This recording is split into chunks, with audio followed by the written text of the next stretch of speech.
இந்த தீவிரவாதம் அப்படிங்கிற இந்த டெரரிசம்ங்கிற ஒரு மைண்ட் செட்டை புரிஞ்சுக்கிறதுக்கே நமக்கு ரொம்ப கஷ்டம் போல. காரணம் என்னன்னா, இலங்கையில் வந்து தமிழர்களுக்கு சிங்கள இராணுவத்தால் பாதிப்பு ஏற்படுகிறது. அப்போ அங்கே ஈழத்தில் ஆயுதமேந்தி போராடிய தமிழர்கள் எல்லாம் என்ன பண்ணுறாங்கன்னா, இலங்கை இராணுவத்தை தாக்குறாங்க. எந்த ஒரு அமைப்பும் சிங்கள மக்களை தாக்கல. என்ன ஒருத்தன் அடிக்கிறான் அப்படின்னு சொல்லிவிட்டு சம்பந்தமே இல்லாமல் ஏதாவது ஒரு இடத்துல போய் ஒரு 4 பேரை நான் அடிச்சேன்னா என்ன லாஜிக் இது?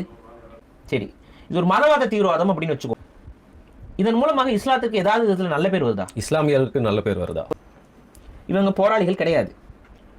ஆனா தெரிஞ்சோ தெரியாமலோ இங்க பேசிய அத்தனை நபர்களும் ஏதோ ஒரு விதத்துல இவங்க வந்து இஸ்லாமியர்களுக்காக அந்த மதத்திற்காக போராடக்கூடிய ஜிகாதிகள் அப்படிங்கிற மாதிரி ஒரு தோற்றத்தை உருவாக்கி நீங்க உங்க நோக்கம் என்னன்னா ஒரு குறிப்பிட்ட மதத்தின் மீது வெறுப்பை கக்கணும் அப்படின்னு நினைச்சு இதை பண்றீங்க.